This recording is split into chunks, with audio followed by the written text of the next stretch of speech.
बड़ी वीडियो में पार तेरा मर्तबा रंग प्रंग नेक जपन करतबा जियां जी सब जान ला सब तेरे बस तेरा मतना तेरे कर आनंद दाई तो घर मन मत तेजे नाम जर सर्व कला भरपूर दी जत कथा नानक दास दास दया गए बिन बता बिन बता बिन बता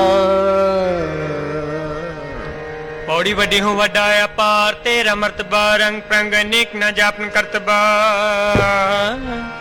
जिया अंदर जियो सबकी जान ला सब किस तेरे बस तेरा कर फला तेरे करे नंद विदाई तुद कर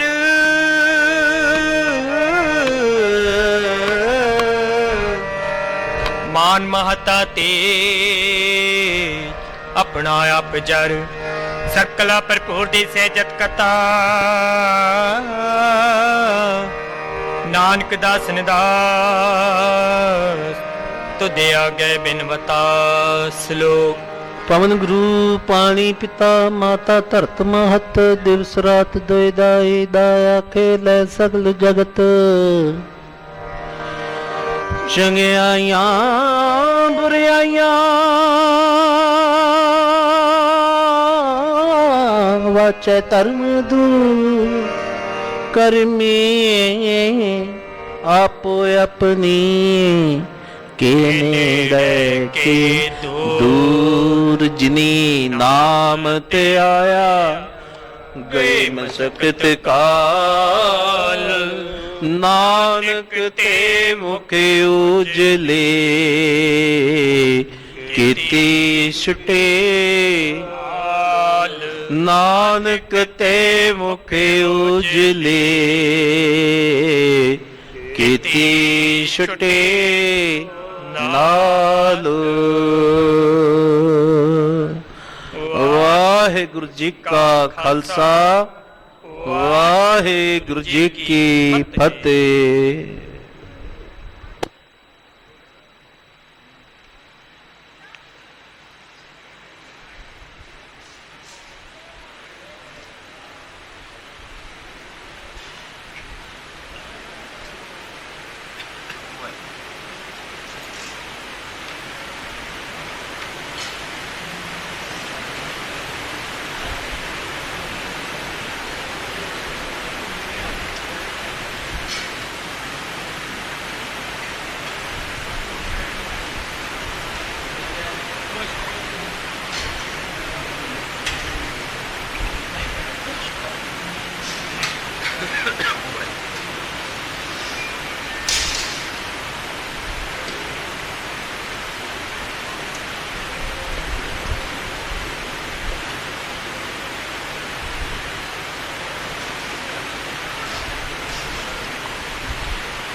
वाहिगुरु गुरु नानक पाद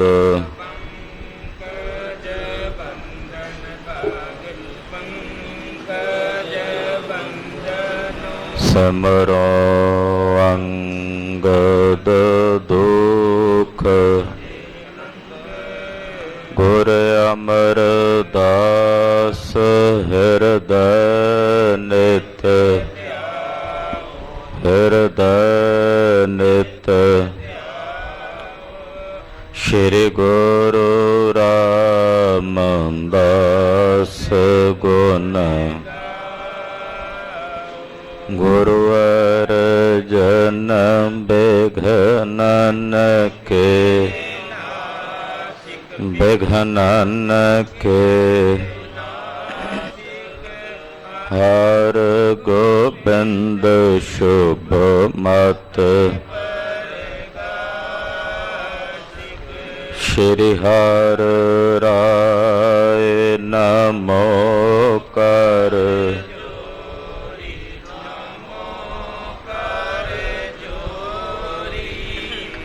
ਸ੍ਰੀ ਹਰਿ ਕ੍ਰਿਸ਼ਨ ਮਨਾਓ ਤੇਗ ਬਹਾਦਰ ਪਰਮ ਕਿਰਪਾਲਾ ਜੀ ਪਰਮ ਕਿਰਪਾਲਾ ਸ੍ਰੀ ਗੁਰੂ ਗੋਬਿੰਦ ਸਿੰਘ ਬੇਸਾਲਾ ਤਰੋ ਤਰਾ ਪਰ ਪੁਨ ਪੁਨ ਸੀਸਾ ਜੀ ਪੁਨ ਪੁਨ ਸੀਸਾ ਬੰਦੋ ਬਾਰ ਬਾਰ ਜਗਦੀਸਾ ਏਕੰਕਾਰ ਸਤਿਗੁਰੂ ਤੇ ਪ੍ਰਸਾਦ ਸਚ ਹੋਏ ਵਾਹਿਗੁਰੂ ਜੀ ਕੀ ਫਤਿਹ ਹੈ ਬੇਗਨ ਬਿਨਾਸਨ ਸੋਏ ਜਿਸ ਮਹ ਅੰਮ੍ਰਿਤ ਗਿਆਨ ਹੈ ਮਾਨਕ ਭਗਤ ਵਰਾਗ ਗੁਰੂ ਗ੍ਰੰਥ ਸਾਹਿਬ ਉਦਦ ਬੰਦੋ ਕਰ ਅਨੁਰਾਗ ਗੁਰੂ ਗ੍ਰੰਥ ਸਾਹਿਬ ਉਦਦ ਬੰਦੋ ਕਰ ਅਨੁਰਾਗ। ਸਤਨਾਮ ਸ੍ਰੀ ਵਾਹਿਗੁਰੂ ਸਾਹਿਬ ਜੀ। ਏਕ ਦਿਵਸ ਬੈਠੇ ਜਗ ਸਾਈਂ ਸ਼੍ਰੀ ਅੰਗਦ ਮੈਂ ਗਿਰਾ ਅਲਾਈ ਰਾਮਚੰਦ ਸ਼੍ਰੀ ਪ੍ਰਭ ਅਵਤਾਰਾ ਦੈਤਨ ਕੋ ਕੁਲ ਜਾਹੇ ਸੰਘਾਰਾ। ਵਾਹਿਗੁਰੂ ਜੀ ਕਾ ਖਾਲਸਾ ਵਾਹਿਗੁਰੂ ਜੀ ਕੀ ਫਤਿਹ। परम सम्मान योग सत्कार योग गुरु की साजी और नवाजी हुई गुरु का खास रूप गुरु खालसा साध संगत जियो तंता दे पात्र हो। पिछले पैरां दे सजे हुए दीवानां च गुरु चरनां च इकत्तर हो के जगत गुरु श्री गुरु ग्रंथ साहब जी महाराज जी दे दर्शन परस रहे हो। नौवें पातशाह श्री गुरु तेग बहादुर साहब जी महाराज जी दी किरपा दे पात्र बन रहे हो। रब्बी बाणी दे शब्द कीर्तन रागी ਸਿੰਘਾਂ ਦੀ ਰਸਨਾ ਤੋਂ ਆਪ ਜੀ ਨੇ ਸਰਵਣ ਕੀਤੇ ਹਨ।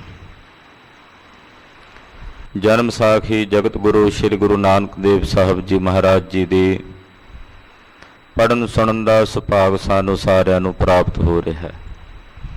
ਇਹ ਸਮਾਂ ਗੁਰੂ ਪਾਤਸ਼ਾਹ ਦੇ ਲੇਖੇ 'ਚ ਲੱਗ ਰਿਹਾ ਹੈ, ਸਫਲ ਹੋ ਰਿਹਾ ਹੈ। नहीं तो ये समा अपनी जिंदगी के समय मुताबिक बीत रहा है। जेड़ा समा गुरु पातशाह की संगत विच लंघ जावे बीत जावे वो सफल ते सकारत है। ये पूंजी है जिहड़ी लोक परलोक दोवां जहानां विच नाल निभणी है। सतगुरु गुरु नानक पातशाह जी महाराज हबश वलायत देश च पहुंचे ने जिथे पातशाह दे शरीर उत्ते एक बड़ा अचरज पोशाक है, चोला है जिहदे ते कुरान दीआं आयतां भी लिखियां होईयां, संस्कृत दे श्लोक भी लिखे हुए ने। इत्थे दा राजा सी राजा लाजवरद, बड़ा जुलमी राजा सी। अपने देश विच आए हुए हिंदुआं नूं मार दिंदा सी, कट्टड़ सी, मुतसबी सी। सतगुरां दे चोले बारे सुन के चोला लाहना चाहया पर नहीं उतार सकिया। पानी च डबोया, अग्नि दे विच पा के अग्नि पा के जलाना चाहया, पत्थर थले दबिया पर गरीब नवाज पातशाह जी ने तरस करना सी राजे लाजवरद ते महाराज जी दी शरण च आया। नमस्कार करके भुल दी खिमा याचना कीती, महाराज बख्श लो मैं गलती कीती है। दयालु सतगुरु जी इतनी किरपा दे घर विच आए नूं बख्शदियां होयां नाम जपण दा उपदेश दिता है। हुक्म कीता लंगर चलाओ, धर्मशाला बनाओ, कथा कीर्तन दे प्रवाह चलाओ। ਲੋੜਵੰਦ ਨਗਨ ਨੂੰ ਵਸਤਰ ਦੇ ਕੇ ਕੱਜੋ। ਇੱਕ ਰਾਜੇ ਨੂੰ ਚਾਹੀਦਾ ਹੈ ਕਿ ਉਹਦੀ ਪ੍ਰਜਾ ਸੁੱਖ ਨਾਲ ਵਸੇ। ਤੂੰ ਰਾਜਾ ਹੈ, ਆਪਣੀ ਪ੍ਰਜਾ ਦਾ ਖਿਆਲ ਰੱਖ, ਇਨਸਾਫ ਕਰ। ਇਹ ਉਪਦੇਸ਼ ਰਾਜੇ ਲਾਜਵਰਦ ਨੂੰ ਦੇ ਕੇ ਆਪਣੇ ਚਰਨਾਂ ਦੀ ਸਿੱਖੀ ਇਹਨੂੰ ਬਖਸ਼ਿਸ਼ ਕਰਕੇ ਪਾਤਸ਼ਾਹ ਇੱਥੋਂ ਅੱਗੇ ਵਧੇ ਹਨ। ਆਓ ਮਨ ਬਿਰਤੀਆਂ ਇਕਾਗਰ ਕਰੀਏ। ਜਗਤ ਗੁਰੂ ਸ੍ਰੀ ਗੁਰੂ ਨਾਨਕ ਪਾਤਸ਼ਾਹ ਦੇ ਪਵਿੱਤਰ ਚਰਨਾਂ ਵਿੱਚ ਆਪਣਾ ਧਿਆਨ ਜੋੜਦਿਆਂ ਰਸਨਾ ਨੂੰ ਪਵਿੱਤਰ ਕਰਦਿਆਂ ਆਖੋ ਜੀ ਸਤਨਾਮ ਸ੍ਰੀ ਵਾਹਿਗੁਰੂ ਸਾਹਿਬ ਜੀ। ਸਤਨਾਮ ਸ੍ਰੀ ਵਾਹਿਗੁਰੂ ਸਾਹਿਬ। ਏਕ ਦਿਵਸ ਬੈਠੇ ਜਗ ਸਾਈ। ਭਾਈ ਬਾਲਾ ਜੀ ਗੁਰੂ ਅੰਗਦ ਦੇਵ ਸਾਹਿਬ ਜੀ ਨੂੰ ਕਥਾ ਸੁਣਾ ਰਹੇ ਨੇ। ਕਹਿੰਦੇ ਹੇ ਗੁਰੂ ਅੰਗਦ ਸਾਹਿਬ ਜੀ, ਇੱਕ ਦਿਨ ਦਾ ਬਚਨ ਹੈ ਕਿ ਜਗਤ ਗੁਰੂ ਸ੍ਰੀ ਗੁਰੂ ਨਾਨਕ ਦੇਵ ਸਾਹਿਬ ਜੀ ਮਹਾਰਾਜ ਇੱਕ ਜਗ੍ਹਾ ਤੇ ਬੈਠੇ ਸਨ। ਸ੍ਰੀ ਅੰਗਦ ਮੈਂ ਗਿਰਾ ਅਲਾਈ। ਉਹਨਾਂ ਨੂੰ ਬੈਠਿਆਂ ਵੇਖ ਕੇ ਮੈਂ ਉਹਨਾਂ ਦੇ ਚਰਨਾਂ 'ਚ ਬੇਨਤੀ ਕੀਤੀ। ਭਾਈ ਬਾਲਾ ਜੀ ਕਹਿੰਦੇ ਮਹਾਰਾਜ ਜੀ ਇਕਾਂਤ ਵਿੱਚ ਬੈਠੇ ਸਨ ਤਾਂ ਬੈਠਿਆਂ ਵੇਖ ਕੇ ਸਮਾਂ ਵੇਖ ਕੇ ਮੈਂ ਉਹਨਾਂ ਨੂੰ ਬੇਨਤੀ ਕੀਤੀ। ਰਾਮਚੰਦ ਸ਼੍ਰੀ ਪ੍ਰਭ ਅਵਤਾਰਾ। ਮੈਂ ਬੇਨਤੀ ਕੀਤੀ ਮਹਾਰਾਜ ਤ੍ਰੇਤੇ ਯੁੱਗ ਦੇ ਅਵਤਾਰ ਭਗਵਾਨ ਰਾਮਚੰਦਰ ਜੀ ਹੋਏ ਹੈ। ਤ੍ਰੇਤਾ ਤੈ ਮਾਣਿਓ ਰਾਮ ਰਘੁਵੰਸ ਕਹਾਇਓ। ਦੁਆਪਰ ਕ੍ਰਿਸ਼ਨ ਮੁਰਾਰ ਕੰਸ ਕਰਤਾਰਥ ਕੀਓ। ਉਗਰ ਸੈਣ ਕੋ ਰਾਜ ਅਭੈ ਭਗਤੈ ਜਨਤੀ। ਸਤਿਯੁਗ ਤੈ ਮਾਣਿਓ ਛਲਿਓ ਬਲ ਬਾਵਨ ਪਾਇਓ। ਇਹ ਭੱਟਾਂ ਦੇ ਸਵਈਆਂ ਵਿੱਚ ਵੀ ਪਾਤਸ਼ਾਹ ਨੇ ਬਚਨ ਕਹੇ ਨੇ। ਕਹਿਣ ਲੱਗੇ ਜੀ ਤ੍ਰੇਤੇ ਦੇ ਯੁੱਗ ਵਿੱਚ ਤ੍ਰੇਤੇ ਦੇ ਜਿਹੜੇ ਮਾਲਕ ਸਨ ਉਹ ਭਗਵਾਨ ਰਾਮਚੰਦਰ ਜੀ ਸਨ। ਦੈਤਨ ਕੋ ਕੁਲ ਜਾਹੇ ਸੰਘਾਰਾ।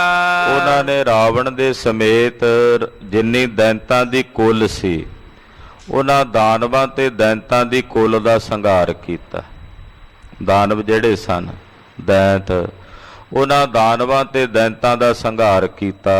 ਲੰਕਾ ਹੁਤੀ ਉਦਦ ਕੇ ਮਾਹੀ। ਲੰਕਾ ਜਿਹੜੀ ਸੀ ਉਹ ਸਮੁੰਦਰ ਦੇ ਵਿੱਚ ਸੀ ਜਿੱਥੇ ਰਾਵਣ ਰਾਜ ਕਰਦਾ ਸੀ ਤੇ ਆਲੇ ਦੁਆਲੇ ਸਮੁੰਦਰ ਸੀ, ਵਿੱਚ ਲੰਕਾ ਸੀ। ਮਾਰਗ ਜਾਣ ਤਹਾਂ ਕੋ ਨਾਹੀ। ਉਸ ਲੰਕਾ ਤੱਕ ਜਾਣ ਲਈ ਸਿੱਧਾ ਰਸਤਾ ਨਹੀਂ ਸੀ ਕਿਉਂਕਿ ਸਮੁੰਦਰ ਦੇ ਵਿੱਚ ਸੀ ਤੇ ਉਹਦੇ ਤੱਕ ਪਹੁੰਚਣ ਵਾਸਤੇ ਕੋਈ ਰਸਤਾ ਕੋਈ ਮਾਰਗ ਨਹੀਂ ਸੀ। ਕਿਰਤ ਰਾਏ ਤਹ ਸੇਤ ਬੰਧਾਵਾ। ਸੁਣਿਆ ਹੈ ਕਿ ਸ਼੍ਰੀ ਰਾਮਚੰਦਰ ਜੀ ਨੇ ਲੰਕਾ ਤੱਕ ਜਾਣ ਵਾਸਤੇ ਉੱਥੇ ਪੱਥਰ ਤਾਰੇ ਸਨ ਪਾਣੀ ਉੱਤੇ ਔਰ ਪੱਥਰਾਂ ਦਾ ਪੁਲ ਬੰਨਿਆ ਸੀ ਲੰਕਾ ਤੱਕ।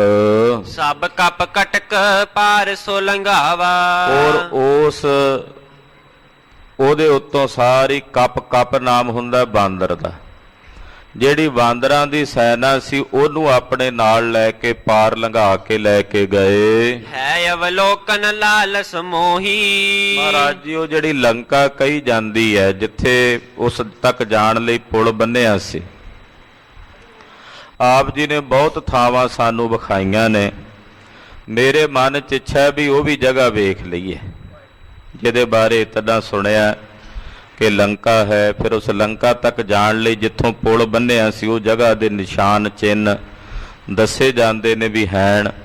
ਮਹਾਰਾਜ ਜੀ ਆਪ ਜੀ ਕਿਰਪਾ ਕਰਕੇ ਹੁਣ ਉਹਦੇ ਵੀ ਦਰਸ਼ਨ ਕਰਾ ਦਿਓ। ਕਿਰਪਾ ਧਾਰ ਦਿਖ ਰਾਵ ਉਹੀ। ਮਹਾਰਾਜ ਜੀ ਉਹ ਜਗ੍ਹਾ ਵੀ ਆਪ ਜੀ ਕਿਰਪਾ ਧਾਰ ਕੇ ਵਿਖਾ ਦਿਓ। ਸੁਣ ਕੇ ਬੋਲੇ ਪਰਮ ਕਿਰਪਾਲਾ। ਜਦੋਂ ਭਾਈ ਬਾਲਾ ਜੀ ਨੇ ਇਸ ਤਰ੍ਹਾਂ ਬੇਨਤੀ ਕੀਤੀ ਸੁਣ ਕੇ ਪਰਮ ਕਿਰਪਾਲੂ ਦਿਆਲੂ ਸਤਿਗੁਰੂ ਜੀ ਬੋਲੇ ਤੁਮਰਾ ਕਹਿਓ ਕਰੋ ਹਉ ਬਾਲਾ। ਮਹਾਰਾਜ ਜੀ ਕਹਿੰਦੇ ਭਾਈ ਬਾਲਾ ਜੀ ਜੇ ਤੁਹਾਡਾ ਇਹ ਫੁਰਨਾ ਤੇ ਜ਼ਰੂਰ ਪੂਰਾ ਕਰਾਂਗੇ। ਜੇ ਤੁਹਾਡੇ ਮਨ 'ਚ ਸੰਕਲਪ ਆਇਆ ਕਿ ਤੁਸੀਂ ਲੰਕਾ ਵੇਖਣੀ ਹੈ ਔਰ ਉਹਦੇ ਉੱਤੇ ਜਿਹੜਾ ਪੁਲ ਬੰਨਿਆ ਸੀ ਕਿਵੇਂ ਬੰਨਿਆ ਸੀ ਉਹ ਸਾਰੀ ਜਗ੍ਹਾ ਵੇਖਣਾ ਚਾਹੁੰਦੇ ਹੋ ਤਾਂ ਅਸੀਂ ਤੁਹਾਨੂੰ ਉਹ ਸਾਰਾ ਸਥਾਨ ਜ਼ਰੂਰ ਵਿਖਾਵਾਂਗੇ। ਵਿਦਾ ਭਏ ਤਿਨ ਤੇ ਬਰਿਆਈ। ਸਤਿਗੁਰੂ ਜੀ ਰਾਜੇ ਲਾਜਵਰਦ ਨੂੰ ਕਿਰਤਾਰਥ ਕਰਕੇ ਹਬਸ਼ ਵਲੈਤ ਦੇਸ਼ ਤੋਂ ਵਿਦਾ ਹੋ ਕੇ ਚੱਲ ਪਏ। ਤਤ ਛਿਨ ਗਮਨ ਕੀਨ ਗਤ ਦਾਈ। ਤਤ ਛਿਨ ਉਸੇ ਵਕਤ ਮਹਾਰਾਜ ਸੱਚੇ ਪਾਤਸ਼ਾਹ ਜੀ ਕਹਿੰਦੇ ਅੱਖ ਦੇ ਫੋਰ ਮਾਤਰ ਦੇ ਸਮੇਂ 'ਚ ਹੀ ਕਿਤਨਾ ਪੈਂਡਾ ਤੈਅ ਕਰ ਗਏ। ਤੂਰਨ ਪਹੁੰਚੇ ਸਾਗਰ ਤੀਰੰ, ਸਮੁੰਦਰ ਦੇ ਕੰਢੇ ਤੇ ਸਮੁੰਦਰ ਦੇ ਕਿਨਾਰੇ ਤੇ ਆ ਪਹੁੰਚੇ ਨੇ, ਜਿੱਥੋਂ ਭਗਵਾਨ ਰਾਮਚੰਦਰ ਜੀ ਨੇ ਪੁਲ ਬੰਨਿਆ ਸੀ ਉਸ ਜਗ੍ਹਾ ਤੇ ਆ ਪਹੁੰਚੇ ਹਨ। ਬੈਠ ਗਏ ਤਹਿ ਗੁਨੀ ਗਹੀਰੰ, ਗੁਣਾਂ ਦੇ ਗਹੀਰ ਬਾਲਕ ਸਮੁੰਦਰ ਦੇ ਕੰਢੇ ਤੇ ਜਾ ਕੇ ਧੰਨ ਗੁਰੂ ਨਾਨਕ ਸਾਹਿਬ ਜੀ ਸੱਜ ਕੇ ਬੈਠ ਗਏ। ਜਹ ਰਗਬੀਰ ਸੇਤ ਬੰਦਵਾਇਓ, ਜਿੱਥੇ ਭਗਵਾਨ ਰਾਮਚੰਦਰ ਜੀ ਨੇ ਪੁਲ ਬੰਨਿਆ ਸੀ, ਸੇਤ ਨਾਮ ਹੁੰਦਾ ਪੁਲ ਦਾ, ਪੁਲ ਬੰਨਿਆ ਸੀ। ਏਕ ਲਿੰਗ ਸ਼ਿਵ ਤਹਾਂ ਸੁਹਾਇਓ, ਉੱਥੇ ਜਦੋਂ ਸਤਿਗੁਰੂ ਜੀ ਪੁੱਜੇ ਤੇ ਇੱਕ ਸ਼ਿਵਲਿੰਗ ਉੱਥੇ ਸਥਾਪਿਤ ਸੀ। ਇੱਕ ਸ਼ਿਵਲਿੰਗ ਦੀ ਉੱਥੇ ਵਾਹਿਗੁਰੂ ਸਥਾਪਨਾ ਕੀਤੀ ਹੋਈ ਸੀ। ਤੇ ਬਿਲੋਕ ਬੋਲਿਓ ਮਰਦਾਨਾ, ਜਦੋਂ ਸ਼ਿਵਲਿੰਗ ਵੇਖਿਆ, ਵੇਖ ਕੇ ਭਾਈ ਸਾਹਿਬ ਭਾਈ ਮਰਦਾਨਾ ਜੀ ਬੋਲੇ, ਕਿਸ ਪ੍ਰਕਾਰ ਸ਼ਿਵਲਿੰਗ ਅਸਥਾਨਾ। ਕਹਿਣ ਲੱਗੇ ਮਹਾਰਾਜ ਜੀ ਇਹ ਜਗ੍ਹਾ ਤਾਂ ਭਗਵਾਨ ਰਾਮਚੰਦਰ ਜੀ ਦੀ ਹੈ, ਵੀ ਉਹਨਾਂ ਨੇ ਇੱਥੇ ਪੁਲ ਬੰਨਿਆ ਸੀ। ਇੱਥੇ ਸ਼ਿਵਲਿੰਗ ਦਾ ਸਥਾਪਨ ਕਰਨ ਦਾ ਕੀ ਮਤਲਬ ਹੈ? ਜੇ ਜਗ੍ਹਾ ਭਗਵਾਨ ਰਾਮਚੰਦਰ ਜੀ ਦੀ ਹੈ ਤੇ ਫਿਰ ਉਹਨਾਂ ਦੀਆਂ ਯਾਦਗਾਰਾਂ ਹੋਣੀਆਂ ਚਾਹੀਦੀਆਂ। ਇੱਥੇ ਸ਼ਿਵਲਿੰਗ ਸਥਾਪਿਤ ਹੈ, ਇਹਦਾ ਕੀ ਕਾਰਨ ਹੈ? ਕਿਹ ਨਹਿ ਇਹ ਸਥਾਪਨ ਕੀਨੋ, ਕਿਉਂਕਿ ਇਹ ਸ਼ਿਵਲਿੰਗ ਕਿਤੋਂ ਦੂਰੋਂ ਲਿਆ ਕੇ ਇੱਥੇ ਸਥਾਪਿਤ ਕੀਤਾ ਤੇ ਕਿਸੇ ਨਾ ਕਿਸੇ ਨੇ ਤਾਂ ਕੀਤਾ ਹੋਵੇਗਾ। ਮਹਾਰਾਜ ਇਹ ਸ਼ਿਵਲਿੰਗ ਇਸ ਜਗ੍ਹਾ ਤੇ ਕਿਸ ਨੇ ਲਿਆ ਕੇ ਸਥਾਪਿਤ ਕੀਤਾ, ਕਿਸ ਨੇ ਲਿਆ ਕੇ ਰੱਖਿਆ ਹੈ? ਮਹਾ ਮਹਾਤਮ ਪੂਜਨ ਦੀਨੋ, ਔਰ ਇਹਦੀ ਪੂਜਾ ਹੋਈ ਜਾਪਦੀ ਹੈ, ਇੱਥੇ ਪੂਜਾ ਕੀਤੀ ਹੋਣੀ ਹੈ ਤਾਂ ਹੀ ਇੱਥੇ ਰੱਖਿਆ। ਭਾਈ ਮਰਦਾਨਾ ਜੀ ਕਹਿੰਦੇ ਮਹਾਰਾਜ ਸ਼ਿਵਲਿੰਗ ਇੱਥੇ ਸਥਾਪਿਤ ਕੀਤਾ, ਇਹਦਾ ਮਤਲਬ ਇਹਦੀ ਪੂਜਾ ਹੋਈ ਹੋਵੇਗੀ। ਸਰਬ ਸੁਨਾਵਹੁ ਮੁਝੈ ਪ੍ਰਸੰਗਾ, ਮਹਾਰਾਜ ਆਪ ਜੀ ਕਿਰਪਾ ਕਰਕੇ ਸਾਰਾ ਪ੍ਰਸੰਗ ਸਾਨੂੰ ਦੱਸੋ, ਸੁਣਾਓ। ਭੂਤ ਭਵਿਖ ਲਖੋ ਸਰਬੰਗਾ, ਮਹਾਰਾਜ ਤੁਸੀਂ ਭੂਤ ਕਾਲ, ਵਰਤਮਾਨ ਕਾਲ ਤੇ ਆਉਣ ਵਾਲੇ ਸਮੇਂ ਤਿੰਨਾਂ ਕਾਲਾਂ ਦੇ ਗਿਆਤਾ ਹੋ। ਪਿੱਛੇ ਕੀ ਹੋਇਆ ਉਹ ਤੁਸੀਂ ਜਾਣਦੇ ਹੋ ਮਹਾਰਾਜ। ਇੱਥੇ ਕੀ ਹੋਇਆ, ਇੱਥੇ ਸ਼ਿਵਲਿੰਗ ਕਿਵੇਂ ਸਥਾਪਿਤ ਹੋਇਆ ਹੈ, ਇੱਥੇ ਕਿਵੇਂ ਇਹਦੀ ਪੂਜਾ ਅਰਚਨਾ ਹੋਈ ਹੈ, ਜਾਂ ਇੱਥੇ ਪੁਲ ਕਿਵੇਂ ਬੰਨਿਆ ਗਿਆ ਹੈ। ਮਹਾਰਾਜ ਤੁਸੀਂ ਜਾਣੀ ਜਾਣੋ, ਭੂਤਕਾਲ ਦੇ ਵੀ ਗਿਆਤਾ ਹੋ, ਕਿਰਪਾ ਕਰਕੇ ਸਾਨੂੰ ਵੀ ਦੱਸੋ। ਦੋਹਰਾ ਸ਼੍ਰੀ ਨਾਨਕ ਬੋਲੇ ਬਚਨ ਸੁਨ ਮਰਦਾਨੇ ਗਾਥ, ਭਾਈ ਮਰਦਾਨਾ ਜੀ ਦੇ ਬਚਨ ਸੁਣ ਕੇ ਧੰਨ ਗੁਰੂ ਨਾਨਕ ਸਾਹਿਬ ਜੀ ਬੋਲੇ, ਕਹਿੰਦੇ ਮਰਦਾਨਾ ਜੀ ਸੁਣੋ। ਰਾਮਚੰਦਰ ਆਏ ਇਹਾਂ ਬਾਂਦਰ ਦਲ ਕੇ ਸਾਥ, ਕਿ ਜਦੋਂ ਭਗਵਾਨ ਰਾਮਚੰਦਰ ਜੀ ਇਸ ਜਗ੍ਹਾ ਤੇ ਆਏ ਸੀ ਬਾਂਦਰਾਂ ਦੀ ਸੈਨਾ ਲੈ ਕੇ, ਪੂਰੀ ਵਾਨਰ ਸੇਨਾ ਉਹਨਾਂ ਦੇ ਨਾਲ ਸੀ, ਉਹਨਾਂ ਵਾਸਤੇ ਹੀ ਪੁਲ ਬੰਨਿਆ ਸੀ। ਔਰ ਉਹ ਪੁਲ ਬੰਨ ਕੇ ਦੂਰ ਤੱਕ ਗਏ ਸਨ, ਲੰਕਾ ਤੱਕ ਗਏ ਸਨ ਹਮਲਾ ਕਰਨ ਵਾਸਤੇ। ਇਸ ਜਗ੍ਹਾ ਤੇ ਪਹਿਲਾਂ ਉਹ ਪੁੱਜੇ ਸਨ। ਚੌਪਈ ਉਦਦ ਬਿਲੋਕਤ ਹਿਰਦੈ ਵਿਚਾਰਾ, ਜਦੋਂ ਇੱਥੇ ਆਏ ਤੇ ਅੱਗੇ ਸਮੁੰਦਰ ਸੀ, ਸਮੁੰਦਰ ਦਾ ਗਹਿਰਾ ਪਾਣੀ ਹੈ, ਦੂਰ ਤੱਕ ਸਮੁੰਦਰ ਦਾ ਫੈਲਾਓ ਵੇਖਿਆ। ਇਸਕੇ ਜਾਵੇਂ ਕੇ ਬਿਦ ਪਾਰਾ, ਵੇਖਿਆ ਕਿ ਜਿਹੜੀ ਸਾਰੀ ਬਾਨਰ ਸੈਨਾ ਹੈ, ਇਹਨੂੰ ਸਾਰੀ ਸੈਨਾ ਨੂੰ ਸਮੁੰਦਰ ਦੇ ਵਿੱਚੋਂ ਕਿਵੇਂ ਲੈ ਕੇ ਜਾਈਏ ਲੰਕਾ ਤੱਕ।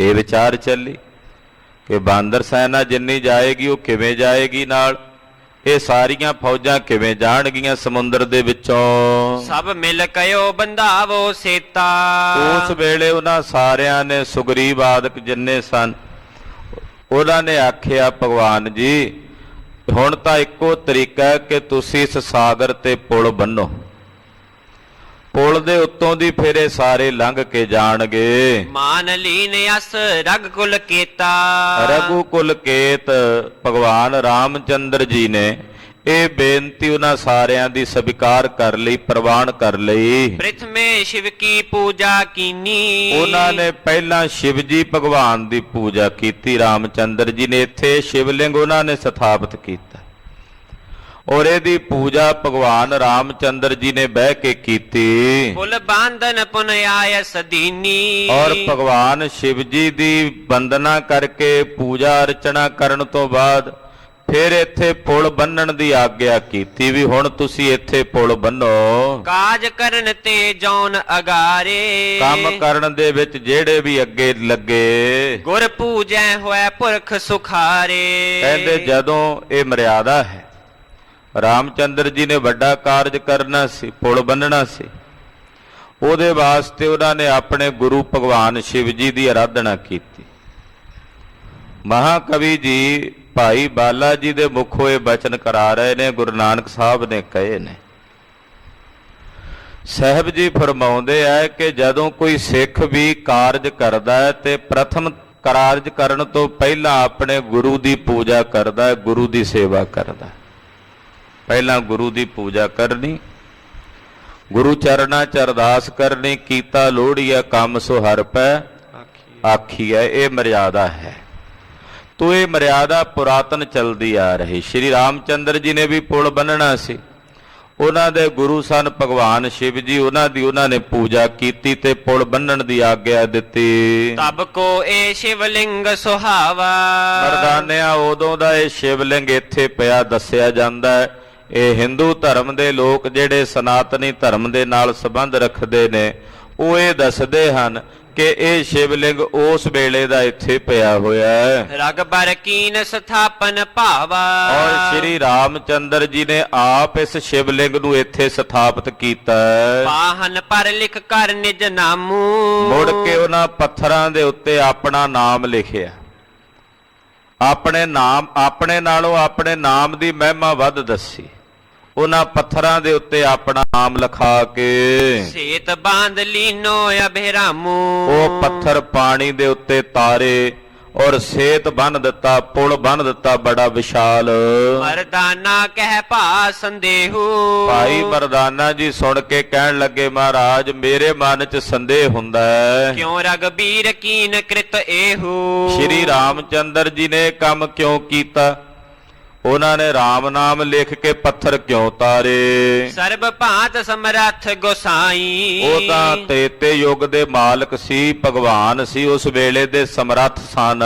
ਆਪ ਉਤੇ ਠਾਂਡੇ ਜੇ ਥਾਈ, ਜੇ ਉਹ ਆਪ ਉਸ ਜਗ੍ਹਾ ਤੇ ਖਲੋਤੇ ਸਨ, ਇਸ ਜਗ੍ਹਾ ਤੇ ਆਣ ਕੇ, ਕਿਉਂ ਤੈ ਸ਼ਿਵ ਅਬ ਭੇਖਨ ਕੀਨਾ। ਮੇਰੇ ਮਨ 'ਚ ਸੰਸਾ ਹੁੰਦਾ ਵੀ ਜੇ ਉਹ ਆਪ ਸਮਰੱਥ ਸੀ ਤੇ ਉਹਨਾਂ ਨੇ ਸ਼ਿਵ ਜੀ ਦੀ ਪੂਜਾ ਕਿਉਂ ਕੀਤੀ ਪਹਿਲਾਂ?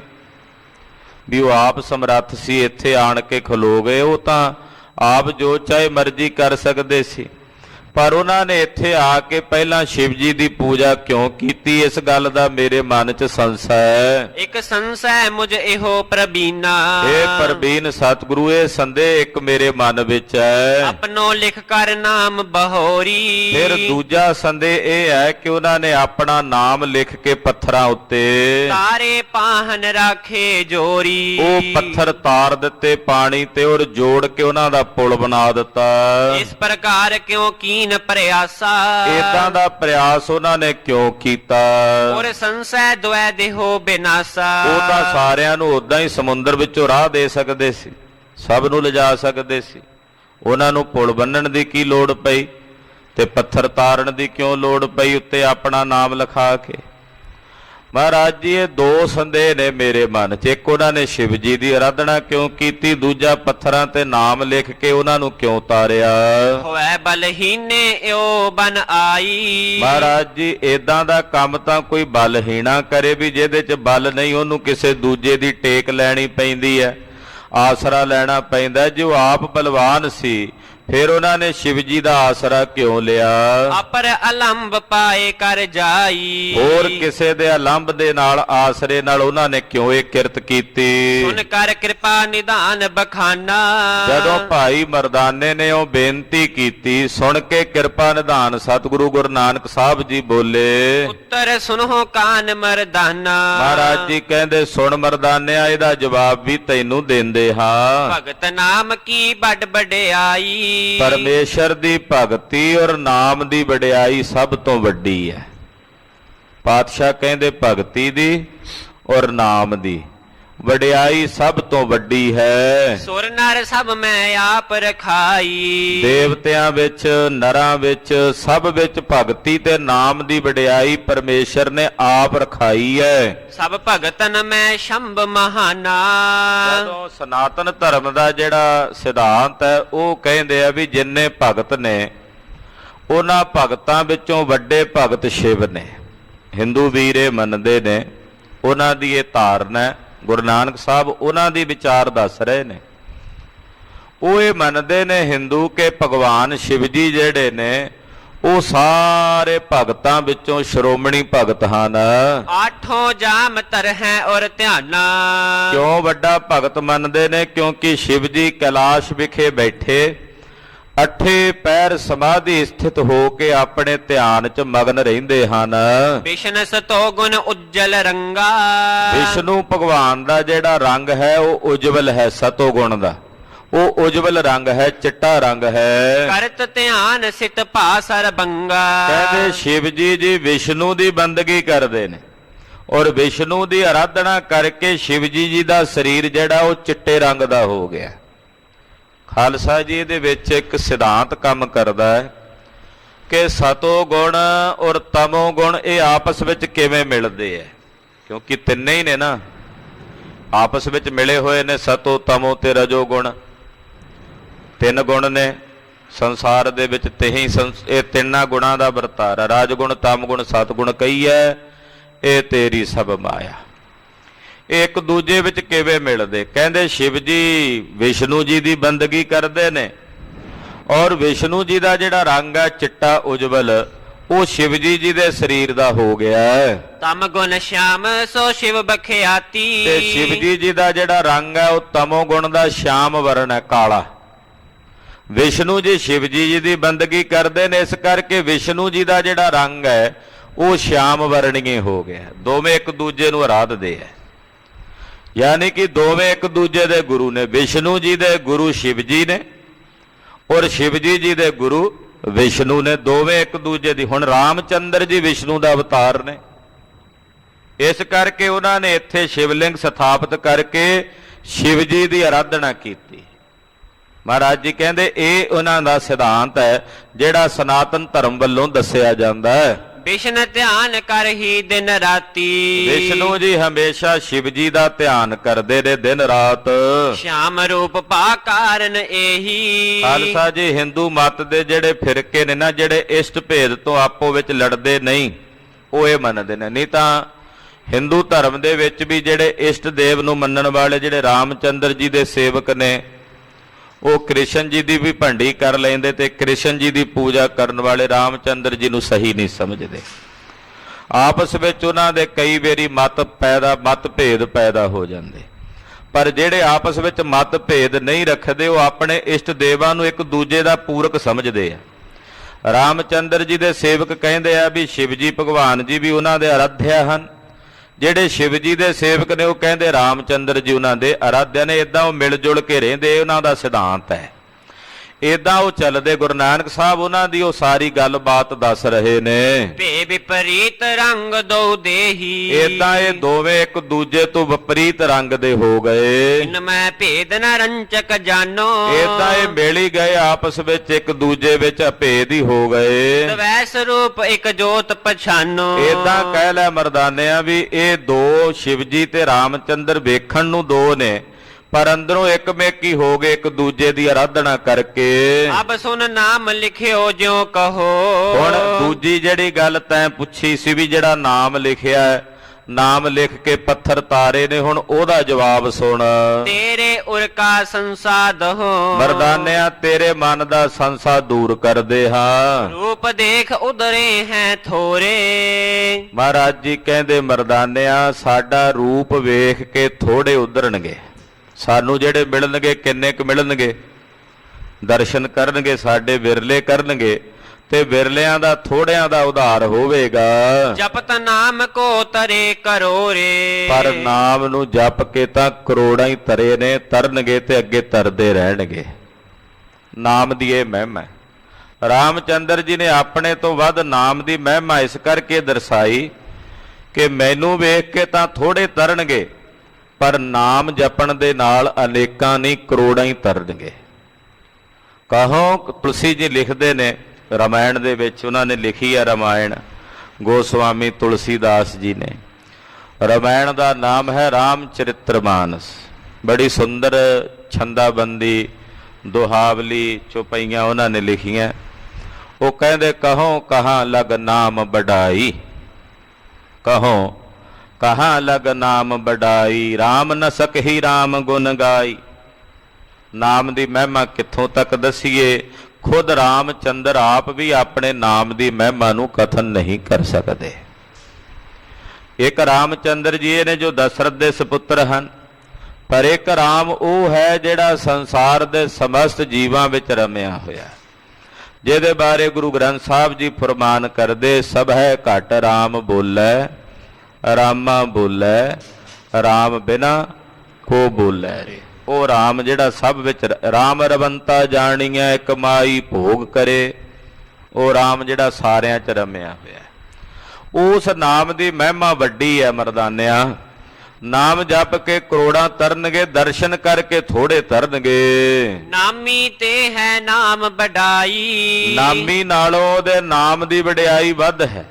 ਆਖੋ ਸਤਿਨਾਮ ਸ੍ਰੀ ਵਾਹਿਗੁਰੂ। ਪਰਮੇਸ਼ਰ ਨਾਮੀ ਹੈ ਔਰ ਉਹਦਾ ਨਾਮ ਉਹਦੇ ਤੋਂ ਵੀ ਵੱਡਾ ਹੈ। ਤੁਸੀਂ ਆਖੋਗੇ ਵੀ ਪਰਮੇਸ਼ਰ ਵੱਡਾ ਹੈ, ਉਹਦਾ ਨਾਮ ਉਹਦੇ ਤੋਂ ਵੀ ਵੱਡਾ ਕਿਵੇਂ ਹੋਇਆ? ਜਦੋਂ ਕੋਈ ਉਹਦੇ ਨਾਮ ਦੀ ਆਰਾਧਨਾ ਕਰਦਾ ਤੇ ਨਾਮ ਆਰਾਧਨ ਵਾਲਿਆਂ ਦੇ ਪਿੱਛੇ ਪਿੱਛੇ ਆ ਕੇ ਕੰਮ ਕਰਨ ਲੱਗ ਪੈਂਦਾ, ਹੱਥ ਜੋੜ ਕੇ।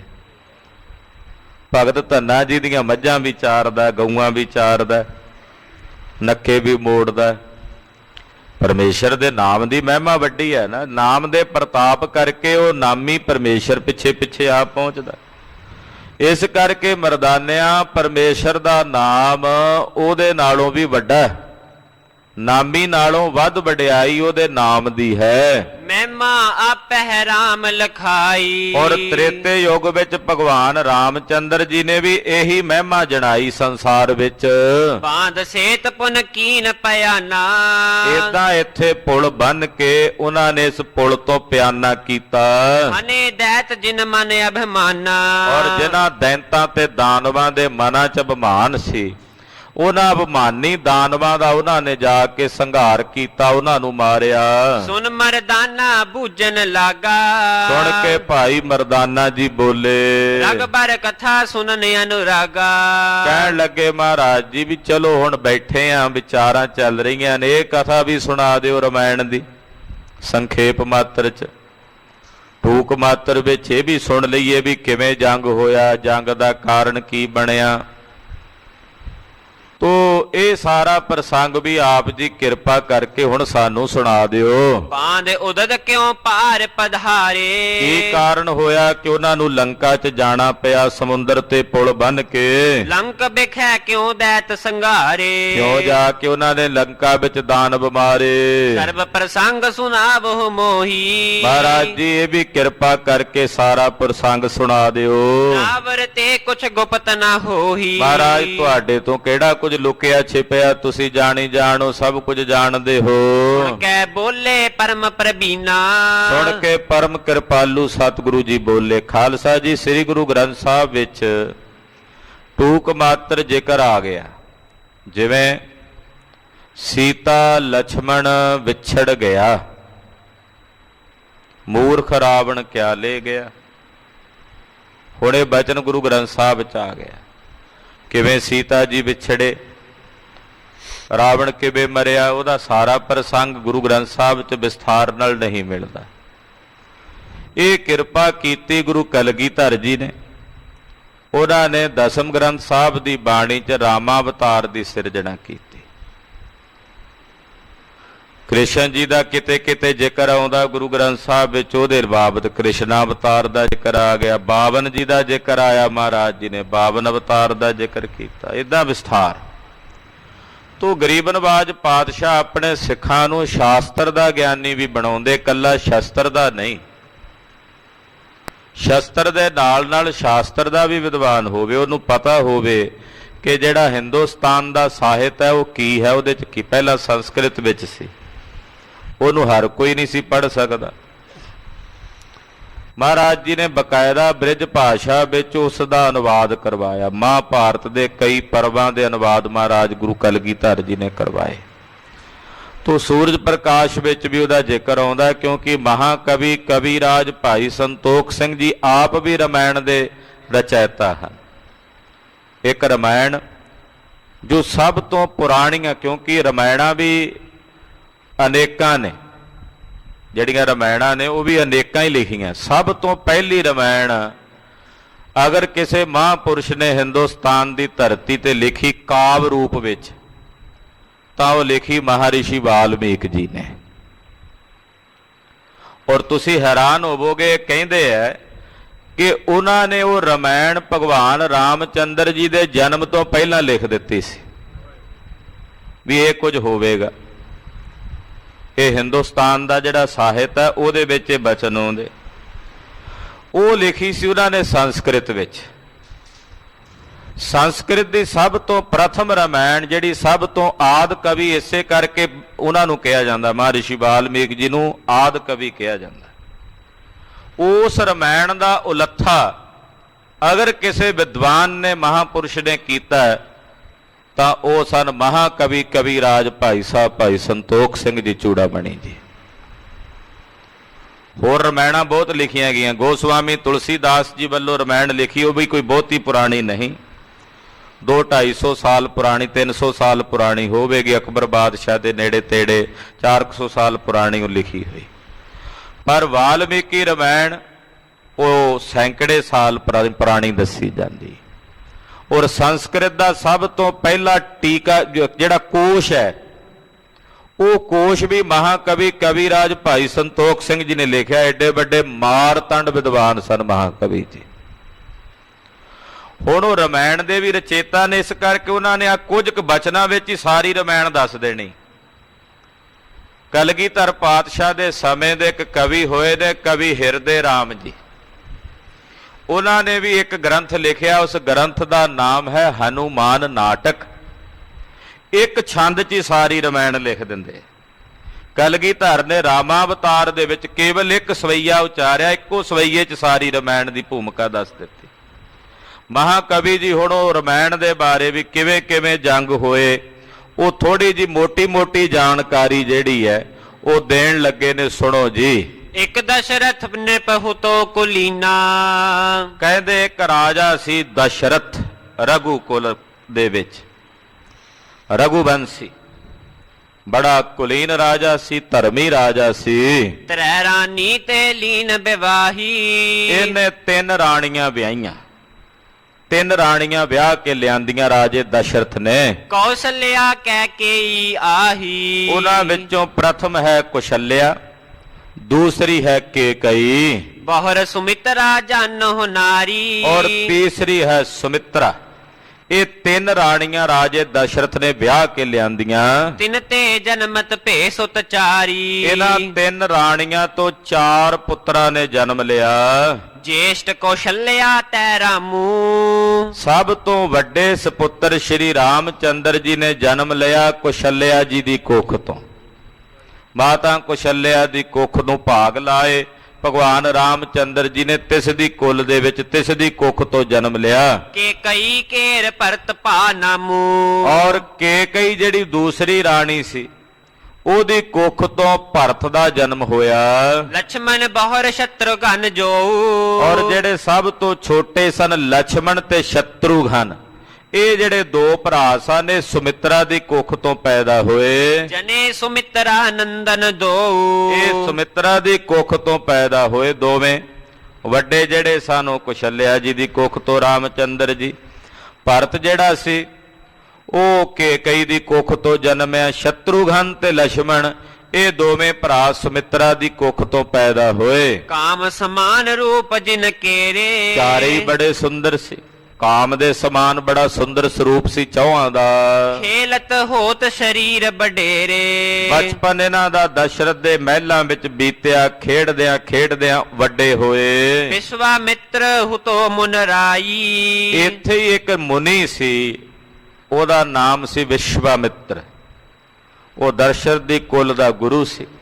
ਵਿਸ਼ਵਾਮਿੱਤਰ ਉਹਦਾ ਨਾਮ ਹੈ। ਜਗ ਕਰਨ ਤਿਨ ਸੌਜ ਬਨਾਈ। ਉਹ ਯੱਗ ਕਰਦਾ ਸੀ, ਯੱਗ ਕਰਨ ਦੀ ਉਹਨੇ ਸਮੱਗਰੀ ਇਕੱਠੀ ਕੀਤੀ ਸੀ। ਬਿਗਨ ਕੀਨ ਤਬ ਦੈਂਤਨ ਆਈ। ਪਰ ਜਿਹੜੇ ਦਾਨਵ ਸੀ ਰਾਖਸ਼, ਉਹ ਵਿਸ਼ਵਾਮਿੱਤਰ ਨੂੰ ਯੱਗ ਨਹੀਂ ਸੀ ਕਰਨ ਦਿੰਦੇ।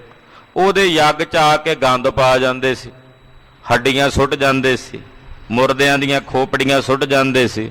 ਉਹਦਾ ਯੱਗ ਭ੍ਰਿਸ਼ਟ ਹੋ ਜਾਂਦਾ। ਜਦੋਂ ਵਿਸ਼ਵਾਮਿੱਤਰ ਨੇ ਯੱਗ ਕਰਨਾ, ਦਾਨਵਾਂ ਨੇ ਆ ਕੇ ਆ ਕਰਤੂਤ ਕਰ ਦੇਣੀ। ਮਖ ਕਰਨੇ ਤੇ ਦੀਨ ਹਟਾਈ। ਉਹਨੂੰ ਯੱਗ ਕਰਨ ਨਹੀਂ ਸੀ ਦਿੰਦੇ, ਯੱਗ ਕਰਨ ਤੋਂ ਉਹਨੂੰ ਹਟਾ ਦਿੱਤਾ ਦਾਨਵਾਂ ਨੇ। ਬੈਠ ਮੁਨੀਸ਼ਵਰ ਕੀਨੋ ਧਿਆਨਾ।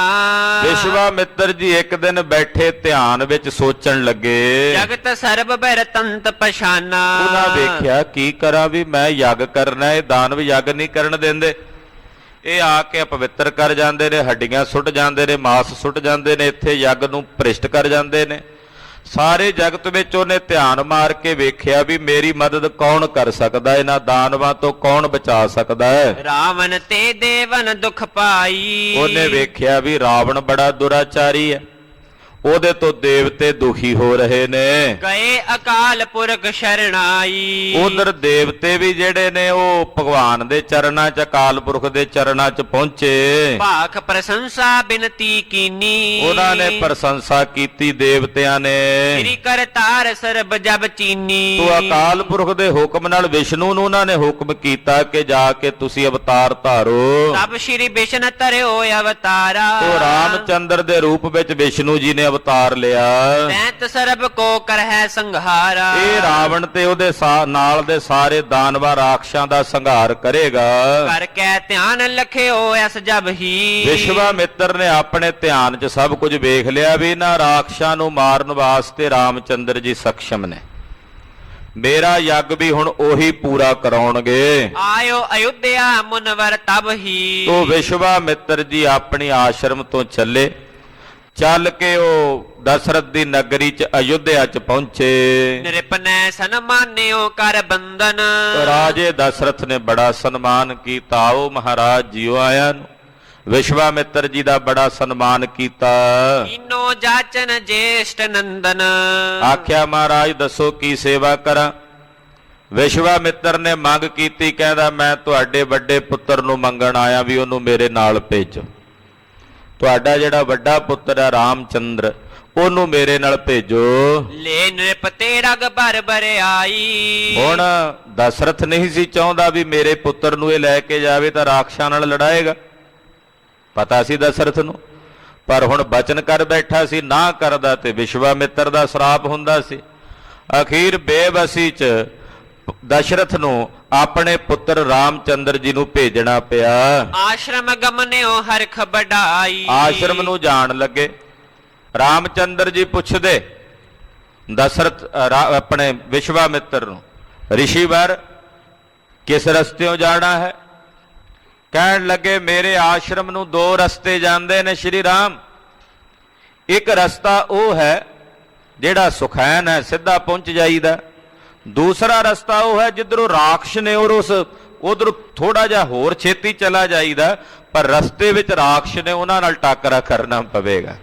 ਕਿਉਂਕਿ ਵਿਸ਼ਵਾਮਿੱਤਰ ਜੀ ਪਹਿਲਾਂ ਹੀ ਚਾਹੁੰਦੇ ਸੀ ਵੀ ਉਸੇ ਰਸਤਿਓਂ ਲੈ ਕੇ ਜਾਵਾਂ ਜਿੱਧਰ ਰਾਖਸ਼ ਨੇ ਜਾਂਦਿਆਂ ਜਾਂਦਿਆਂ ਪਹਿਲਾਂ ਰਾਖਸ਼ਾਂ ਦਾ ਕੰਮ ਨਿਬੜੇ ਤੇ ਮੇਰਾ ਯੱਗ ਹੋਵੇ। ਰਾਮਚੰਦਰ ਜੀ ਕਹਿੰਦੇ ਫਿਰ ਆਪਾਂ ਲੰਮੇ ਰਸਤਿਓਂ ਕਿਉਂ ਜਾਣਾ, ਫਿਰ ਆਪਾਂ ਛੋਟੇ ਰਸਤਿਓਂ ਚੱਲਨੇ ਆ ਜਿੱਧਰ ਰਾਖਸ਼ ਨੇ। ਰਾਖਸ਼ ਕਿਆ, ਰਾਖਸ਼ਾਂ ਨੂੰ ਤਾਂ ਮਾਰਾਂਗੇ। ਵਿਸ਼ਵਾਮਿੱਤਰ ਜੀ ਬੜੇ ਹਰਖ ਵਿੱਚ ਖੁਸ਼ੀ ਵਿੱਚ ਨਾਲ ਲੈ ਕੇ ਰਾਮਚੰਦਰ ਜੀ ਨੂੰ ਚੱਲ ਪਏ। ਮਾਰਗ ਬਿਖੈ ਤਾਰਕਾ ਮਾਰੀ। ਰਸਤੇ ਵਿੱਚ ਪਹਿਲਾਂ ਇੱਕ ਰਾਖਸ਼ਣੀ ਨੂੰ ਮਾਰਿਆ, ਉਸ ਰਾਖਸ਼ਣੀ ਦਾ ਨਾਮ ਸੀ ਤਾਰਕਾ। ਦੋਏ ਦੈਂਤ ਆਏ ਬਲ ਭਾਰੀ। ਜਦੋਂ ਤਾਰਕਾ ਨੂੰ ਮਾਰਿਆ ਤੇ ਫਿਰ ਦੋ ਦਾਨਵ ਹੋਰ ਆਏ ਲੜਨ ਵਾਸਤੇ ਰਾਮਚੰਦਰ ਜੀ ਨਾਲ। ਬਿਨ ਫਰ ਸਰ ਮਰੀਚ ਕੈ ਮਾਰਾ। ਉਹਨਾਂ ਵਿੱਚੋਂ ਇੱਕ ਦਾ ਨਾਮ ਸੀ ਮਰੀਚ, ਉਹਨੂੰ ਆਪਣੇ ਤੀਰ ਨਾਲ ਮਾਰਿਆ। ਜਾਏ ਪਰਿਓ ਲੰਕਾ ਕੇ ਦੁਆਰਾ। ਕਹਿੰਦੇ ਉਸ ਮਰੀਚ ਦਾ ਜਿਹੜਾ ਸਿਰ ਸੀ ਉਹ ਕੱਟਿਆ ਹੋਇਆ ਲੰਕਾ ਵਿੱਚ ਜਾ ਕੇ ਡਿੱਗਾ। ਹਨਿਓ ਸੁਬਾਹੋ ਰਾਮ ਪੁਨ ਤੂਰਨ। ਦੂਸਰਾ ਦਾਨਵ ਸੀ ਸੁਬਾਹੋ ਤੇ ਮਰੀਚ, ਇਹ ਦੋ ਭਰਾ ਸੀ। ਮਰੀਚ ਮਾਰਿਆ ਫਿਰ ਸੁਬਾਹੋ ਨੂੰ ਮਾਰਿਆ। ਰਿਖਵਰ ਕੀਨੋ ਮਖ ਸੰਪੂਰਨ। ਇਹੀ ਯੱਗ ਨਹੀਂ ਸੀ ਹੋਣ ਦਿੰਦੇ ਵਿਸ਼ਵਾਮਿੱਤਰ ਨੇ।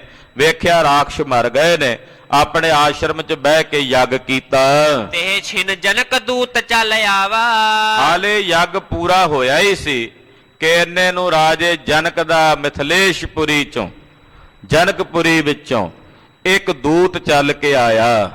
ਸੁਤਾ ਸੋਇੰਬਰ ਜਾਹੇ ਰਚਾਵਾ। ਉਹਦੇ ਆ ਕੇ ਆਖਿਆ, ਹੇ ਵਿਸ਼ਵਾਮਿੱਤਰ, ਰਾਜੇ ਜਨਕ ਨੇ ਮਿਥਲੇਸ਼ਪੁਰੀ ਵਿੱਚ ਆਪਣੀ ਲੜਕੀ ਸੀਤਾ ਦਾ ਸਵਯੰਬਰ ਰਚਿਆ ਹੈ।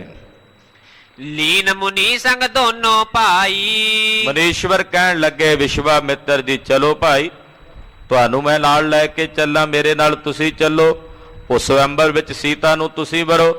ਤੋ ਇਹਨਾਂ ਦੋਨਾਂ ਨੂੰ, ਸ਼੍ਰੀ ਲక్ష్మణ ਜੀ ਨੂੰ ਔਰ ਰਾਮਚੰਦਰ ਜੀ ਨੂੰ ਨਾਲ ਲੈ ਕੇ ਵਿਸ਼ਵਾਮਿੱਤਰ ਜੀ ਮਿਥਲੇਸ਼ਪੁਰੀ ਗਏ। ਗਇਓ ਵਿਦੇਹ ਨਗਰ ਜਿਹ ਥਾਈ। ਰਾਜਾ ਜਨਕ ਨੂੰ ਬਦੇ ਕਹਿੰਦੇ ਸਨ, ਇਹ ਵਿਦੇਹੀ ਹੈ। ਰਾਜੇ ਜਨਕ ਬਾਰੇ ਭਾਈ ਗੁਰਦਾਸ ਜੀ ਨੇ ਆਪਣੀਆਂ ਵਾਰਾਂ 'ਚ ਲਿਖਿਆ, ਉਹ ਕਹਿੰਦੇ ਭਗਤ ਵੱਡਾ ਰਾਜਾ ਜਨਕ ਹੈ, ਗੁਰਮੁਖ ਮਾਇਆ ਵਿੱਚ ਉਦਾਸੀ। ਰਾਜੇ ਜਨਕ ਨੂੰ ਵੱਡਾ ਭਗਤ ਲਿਖਿਆ ਕਿਉਂਕਿ ਇਹ ਮਾਇਆ 'ਚ ਰਹਿੰਦਿਆਂ ਉਦਾਸ ਸੀ, ਉਪਰਾਮ ਸੀ। ਤੋ ਰਾਜੇ ਜਨਕ ਦੀ ਨਗਰੀ ਵਿੱਚ ਪਹੁੰਚੇ। ਤਹਿ ਬੋ ਭੂਪਨ ਭਇਓ ਸਮਾਜਾ। ਉੱਥੇ ਬੜੇ ਬੜੇ ਰਾਜੇ ਆਏ ਹੋਏ, ਬੜੇ ਬੜੇ ਬਾਦਸ਼ਾਹ ਆਏ ਹੋਏ। ਰਾਵਣ ਵੀ ਉੱਥੇ ਪੁੱਜਿਆ ਹੋਇਆ ਸੀ, ਉਸ ਸਵਯੰਬਰ ਵਿੱਚ ਰਾਵਣ ਵੀ ਪਹੁੰਚਿਆ ਹੋਇਆ ਸੀ। ਧਨ ਤੋਰਨ ਕੋ ਸਰਿਓ ਨਾ ਕਾਜਾ। ਬੜੇ ਬੜੇ ਰਾਜੇ ਆਏ ਸਨ, ਉਸ ਧਨਖ ਨੂੰ ਚੁੱਕਦੇ ਸਨ, ਪਰ ਕਿਸੇ ਕੋਲੋਂ ਧਨਖ ਚੁੱਕਿਆ ਨਹੀਂ ਗਿਆ। ਰਾਵਣ ਨੇ ਸ਼ਿਵ ਜੀ ਦੀ ਆਰਾਧਨਾ, ਕਿਉਂਕਿ ਰਾਵਣ ਸ਼ਿਵ ਜੀ ਦਾ ਭਗਤ ਸੀ, ਇਹਨੇ ਆਰਾਧਨਾ ਕੀਤੀ ਸੀ ਸ਼ਿਵ ਜੀ ਦੀ, ਔਰ ਵਰ ਮੰਗਿਆ ਸੀ ਕਿ ਮੇਰੇ ਕੋਲੋਂ ਧਨਖ ਚੁੱਕਿਆ ਜਾਵੇ। ਤੇ ਸ਼ਿਵਾ ਨੇ ਕਿਹਾ ਸੀ ਇੱਕ ਵਾਰੀ ਚੁੱਕ ਲਏਗਾ। ਅਕਲ ਤੇ ਪੜਦਾ ਪਾਣਾ ਸੀ, ਇਹਦੇ ਰਾਖਸ਼ ਸੀ। ਆਇਆ, ਕਹਿੰਦਾ ਚਲੋ ਰਾਤ ਨੂੰ ਪਹਿਲਾਂ ਇੱਕ ਵਾਰੀ ਚੁੱਕ ਕੇ ਵੇਖ ਵੀ ਲਵਾਂ ਵੀ ਚੱਕਿਆ ਜਾਂਦਾ ਵੀ ਹੈ ਕਿ ਨਹੀਂ, ਸਵੇਰੇ ਚੁੱਕਣਾ। ਹੁਣ ਇੱਕੋ ਵਾਰੀ ਚੁੱਕਣ ਦਾ ਵਾਰ ਸੀ, ਰਾਤ ਨੂੰ ਚੁੱਕ ਲਿਆ, ਜਦੋਂ ਸਵੇਰੇ ਆ ਕੇ ਚੁੱਕਦਾ ਤੇ ਚੱਕਿਆ ਨਹੀਂ ਜਾਂਦਾ। ਬੜੇ ਬੜੇ ਰਾਜੇ ਆਏ ਹੋਏ ਸਨ, ਕੋਈ ਰਾਜਾ ਉਸ ਧਨਖ ਨੂੰ ਨਹੀਂ ਚੁੱਕ ਸਕਿਆ, ਉਹਦੇ ਤੰਦੀ ਤੇ ਚਿਲੇ ਤੇ ਤੰਦੀ ਨਹੀਂ ਚੜਾ ਸਕਿਆ। ਮੁਨ ਰਜਾਏ ਤੇ ਉਠੈ ਰਗਵੇਸ਼ਾ। ਜਦੋਂ ਸਾਰੇ ਰਾਜੇ ਹਾਰ ਹਟੇ, ਫਿਰ ਵਿਸ਼ਵਾਮਿੱਤਰ ਦੀ ਆਗਿਆ ਪ੍ਰਾਪਤ ਕਰਕੇ ਸ਼੍ਰੀ ਰਾਮਚੰਦਰ ਜੀ ਉੱਠੇ। ਭੰਜਿਓ ਚੰਪੈ ਪਿਖਤ ਨਰੇਸ਼ਾ। ਔਰ ਜਾ ਕਰਕੇ ਧਨਖ ਚੁੱਕਿਆ, ਧਨਖ ਦੀ ਤੰਦੀ ਚਾੜੀ, ਔਰ ਜਦੋਂ ਖਿੱਚਿਆ ਤੇ ਉਸ ਧਨਖ ਦੇ ਤੋੜ ਕੇ 3 ਟੁਕੜੇ ਬਣਾ ਦਿੱਤੇ। ਹਾਂਜੀ, ਜਨਕ ਸੁਤਾ ਸੀਤਾ ਜਿਹ ਨਾਮੂ। ਰਾਜੇ ਜਨਕ ਦੀ ਲੜਕੀ ਜਿਸ ਦਾ ਨਾਮ ਸੀਤਾ ਸੀ, ਫੂਲ ਮਾਲ ਡਾਰੀ ਗਰ ਰਾਮੂ। ਉਸ ਵੇਲੇ ਉਸ ਸਵਯੰਬਰ ਦੇ ਵਿੱਚ ਭਗਵਾਨ ਰਾਮਚੰਦਰ ਜੀ ਜਿੱਤੇ, ਔਰ ਸੀਤਾ ਨੇ ਫੁੱਲਾਂ ਦੀ ਮਾਲਾ ਸ਼੍ਰੀ ਰਾਮਚੰਦਰ ਜੀ ਦੇ ਗਲ ਵਿੱਚ ਪਾਈ। ਬਹੁਰੋ ਦਸ਼ਰਥ ਲੀਨ ਬੁਲਾਈ। ਫਿਰ ਰਾਜੇ ਦਸ਼ਰਥ ਨੇ ਆਪਣੇ ਪਾਸ ਵਾਪਸ ਬੁਲਾਇਆ, ਸਜ ਬਰਾਤ ਆਏ ਤਿਹ ਥਾਈ। ਕਿਉਂਕਿ ਪਹਿਲਾਂ ਸਵਯੰਬਰ ਹੋ ਗਿਆ, ਮੁੜ ਕੇ ਬਰਾਤ ਪਿੱਛੋਂ ਆਈ। ਰਾਜਾ ਦਸ਼ਰਥ ਪੂਰੀ ਬਰਾਤ ਲੈ ਕੇ, ਪੂਰਾ ਸਜ ਧਜ ਕੇ ਬੜੀ ਬਰਾਤ ਲੈ ਕੇ ਪਹੁੰਚਿਆ। ਚਾਰ ਪੁੱਤਰ ਕੋ ਕੀਨ ਵਿਵਾਹ। ਔਰ ਚਾਰੇ ਪੁੱਤਰ ਫਿਰ ਉੱਥੇ ਆ ਕੇ ਵਾਰੀ ਵਾਰੀ ਵਿਆਹੇ। ਮਾਤੇ ਛਿਨਿਅਤ ਸ਼ੈ ਉਤਸ਼ਾਹ। ਬੜਾ ਉਤਸ਼ਾਹ ਹੋਇਆ, ਬੜਾ ਖੁਸ਼ੀ ਅਯੁੱਧਿਆ ਨਗਰੀ ਚ ਮਨਾਈ ਗਈ। ਨਗਰ ਅਯੁੱਧਿਆ ਪੁਨ ਚਲ ਆਏ। ਇਹ ਤਾਂ ਚਾਰਾਂ ਪੁੱਤਰਾਂ ਨੂੰ ਵਿਆਹ ਕੇ ਦਸ਼ਰਥ ਜੀ ਵਾਪਸ ਅਯੁੱਧਿਆ ਵਿੱਚ ਆਏ। ਕੇਤਿਕ ਦਿਵਸ ਬਸ ਜਬੈ ਬਿਤਾਏ। ਕੁਝ ਦਿਨ ਜਦੋਂ ਬੀਤ ਗਏ ਵਸਦਿਆਂ ਹੋਇਆਂ, ਭਰਤ ਵਿਦੇਸ਼ ਕੀਨ ਤਬ ਗਵਨੰ। ਤੋ ਜਿਹੜਾ ਭਰਤ ਸੀ ਉਹ ਕਿਤੇ ਵਿਦੇਸ਼ ਚਲਾ ਗਿਆ। ਰਗਬਰ ਰੁਚਿਰ ਬਿਰਾਜੈ ਭਵਨੰ। ਔਰ ਸ਼੍ਰੀ ਰਾਮਚੰਦਰ ਜੀ ਘਰ ਵਿੱਚ ਰਹਿੰਦੇ ਹਨ। ਦਸ਼ਰਥ ਆਪਣੀ ਅਵਸਥਾ ਵੇਖੀ। ਦਸ਼ਰਥ ਨੇ ਵੇਖਿਆ ਕਿ ਮੈਂ ਹੁਣ ਬੁੱਢਾ ਹੋ ਚੱਲਿਆ, ਬਿਰਧ ਹੋ ਗਿਆ। ਤਿਉ ਰਾਜ ਸੁਤ ਚਾਹੇ ਵਿਸ਼ੇਖੀ। ਸੋਚਿਆ ਵੀ ਹੁਣ ਇਹ ਰਾਜ ਭਾਗ ਅੱਗੇ ਆਪਣੇ ਪੁੱਤਰ ਨੂੰ ਦੇ ਦਿਆਂ। ਬੁੱਢਾ ਹੋ ਗਿਆ, ਹੁਣ ਮੈਂ ਰਾਜ ਕਰਨ ਦੇ ਸਾਮਰਥ ਨਹੀਂ, ਇਹ ਰਾਜ ਭਾਗ ਮੈਂ ਹੁਣ ਅੱਗੇ ਆਪਣੇ ਪੁੱਤਰ ਨੂੰ ਦੇ ਦਿਆਂ। ਇੱਕ ਰਿਟਾਇਰਮੈਂਟ ਦੀ ਉਮਰ ਹੁੰਦੀ ਸੀ ਪਹਿਲਾਂ ਰਾਜਿਆਂ ਦੀ, ਹੁਣ ਅੱਜ ਦੇ ਵਰਤਮਾਨ ਦੇ ਸਮੇਂ 'ਚ ਤਾਂ ਨਹੀਂ ਰਹੀ, ਮੁਲਾਜ਼ਮਾਂ ਦੀ ਜ਼ਰੂਰ ਹੁੰਦੀ ਹੈ।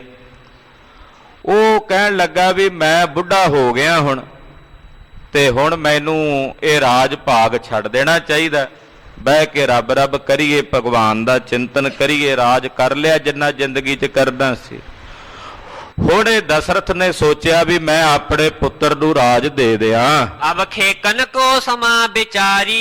ਇਹਨੇ ਸੋਚਿਆ ਵੀ ਅਬਖੇਕ ਕਰਨਾ ਤੇ ਰਾਜ ਦੇਣਾ ਸੀ ਸ਼੍ਰੀ ਰਾਮਚੰਦਰ ਨੂੰ, ਵੀ ਵੱਡਾ ਪੁੱਤਰ ਹੈ, ਉਸੇ ਦਾ ਹੱਕ ਹੈ, ਨਾਲੇ ਲਾਇਕ ਹੈ। ਸਰਬ ਸੌਜ ਕੀਨੀ ਜਬ ਤਿਆਰੀ। ਇਹਨੇ ਅਬਖੇਕਣ ਦੀ ਸਾਰੀ ਸੌਜ ਇਕੱਠੀ ਕੀਤੀ, ਆਪਣੇ ਗੁਰੂ ਨੂੰ ਬੁਲਾਇਆ, ਵਿਸ਼ਵਾਮਿੱਤਰ ਨੂੰ ਪੁੱਛਿਆ ਵੀ ਮੈਂ ਆਪਣੇ ਪੁੱਤਰ ਨੂੰ ਰਾਜ ਦੇਣਾ ਚਾਹੁੰਦਾ ਤੇ ਵੀ ਮੈਨੂੰ ਕੋਈ ਤਰੀਕ ਦੱਸ ਵੀ ਕਿਹੜੀ ਵਾਰ, ਕੋਈ ਮੁਹੂਰਤ।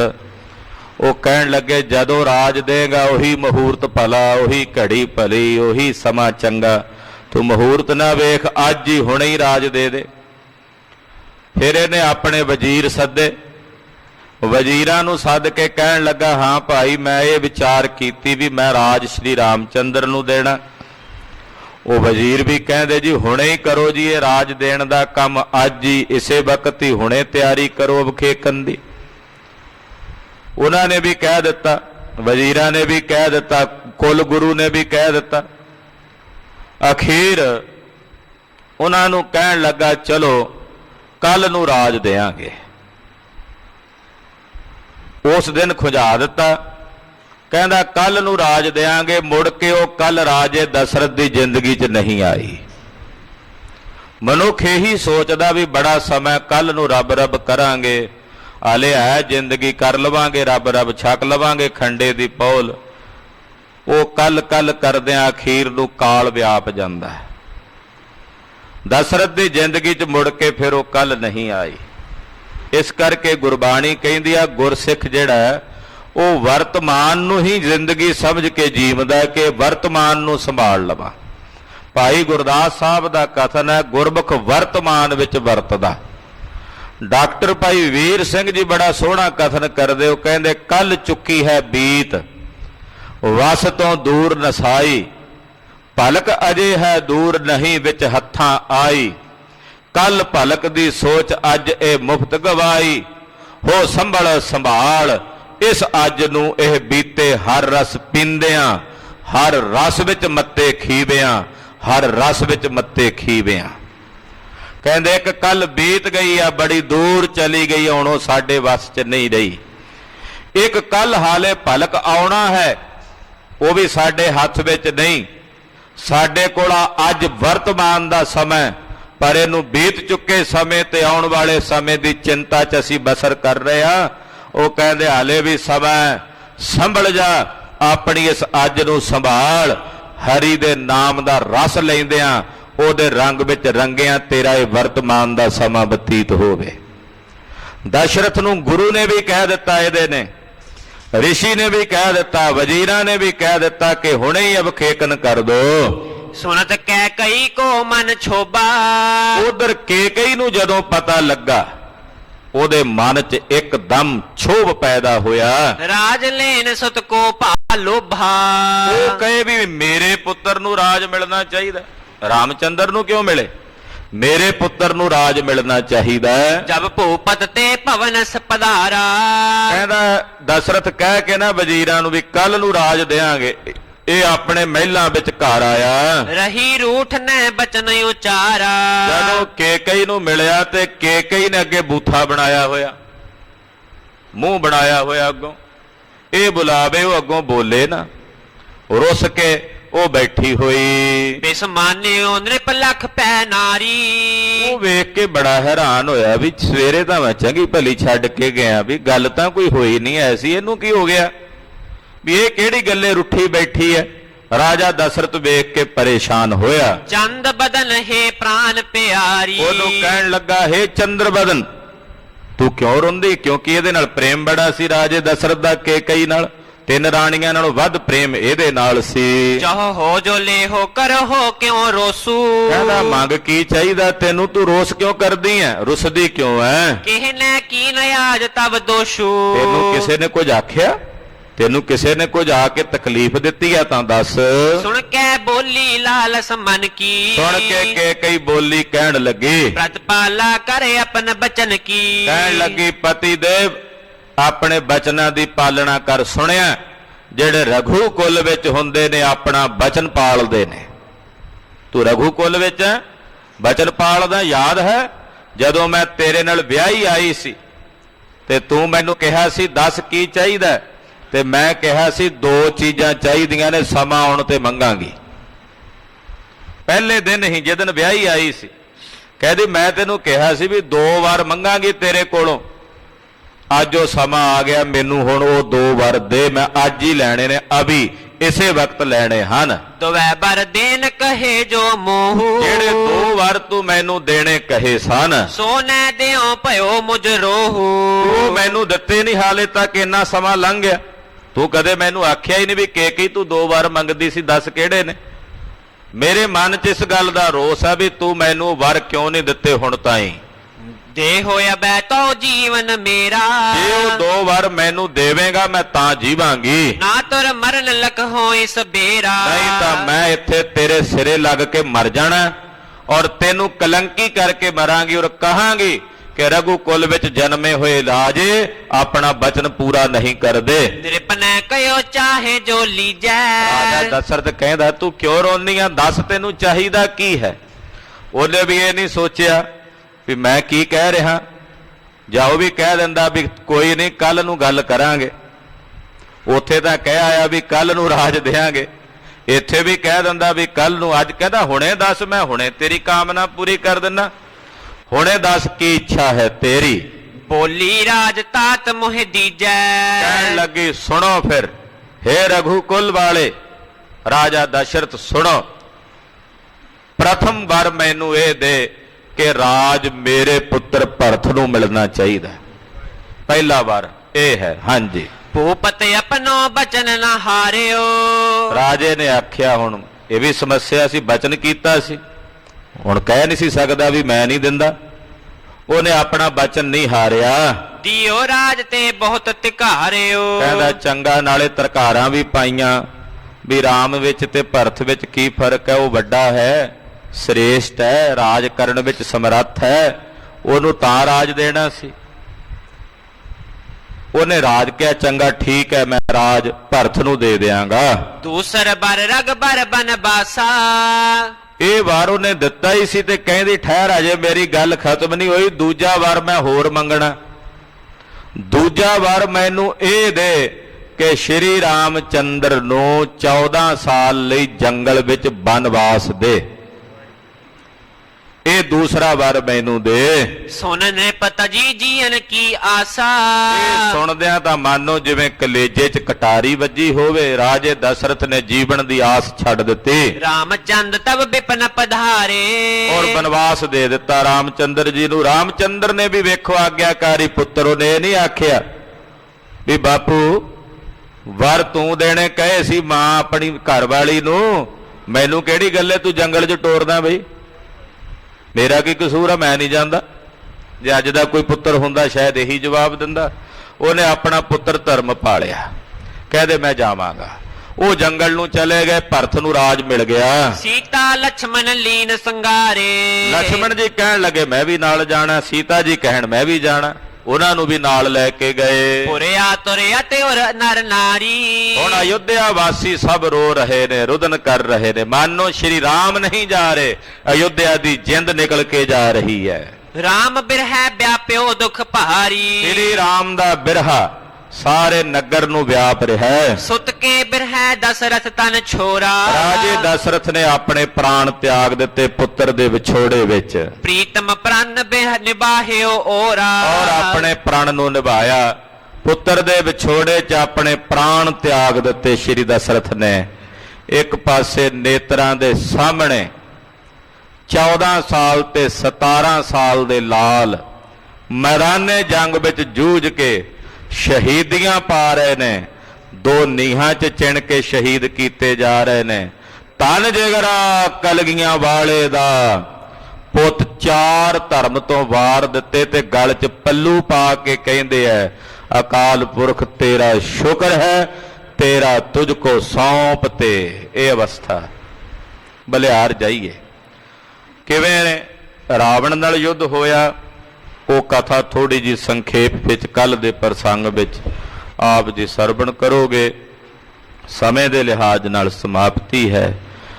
ਇਤਿਹਾਸ ਕਥਨ ਕਰਦਿਆਂ ਹੋਈਆਂ ਭੁੱਲਾਂ ਚੁੱਕਾਂ ਦੀ ਖਿਮਾ। ਐਸੇ ਗੁਰ ਕੋ ਬਲ ਬਲ ਜਾਈਐ, ਐਸੇ ਗੁਰ ਕੋ ਬਲ ਬਲ ਜਾਈਐ, ਐਸੇ ਗੁਰ ਕੋ ਬਲ ਬਲ ਜਾਈਐ, ਐਸੇ ਗੁਰ ਕੋ ਬਲ ਬਲ ਜਾਈਐ, ਐਸੇ ਗੁਰ ਕੋ ਬਲ ਬਲ ਜਾਈਐ, ਐਸੇ ਗੁਰ ਕੋ ਬਲ ਬਲ ਜਾਈਐ। ਐਸੇ ਗੁਰ ਕੋ ਬਲ ਬਲ ਜਾਈਐ, ਐਸੇ ਗੁਰ ਕੋ ਬਲ ਬਲ ਜਾਈਐ। ਆਪ ਮੁਕਤ ਮੋਹਿ ਤਾਰੈ, ਆਪ ਮੁਕਤ ਮੋਹਿ ਤਾਰੈ, ਆਪ ਮੁਕਤ ਮੋਹਿ ਤਾਰੈ, ਆਪ ਮੁਕਤ ਮੋਹਿ ਤਾਰੈ।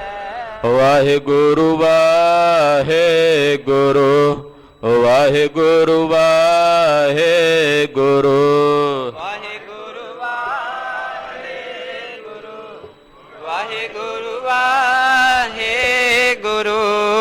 ਵਾਹਿਗੁਰੂ ਵਾਹਿਗੁਰੂ, ਵਾਹਿਗੁਰੂ ਵਾਹਿਗੁਰੂ, ਵਾਹਿਗੁਰੂ ਵਾਹਿਗੁਰੂ,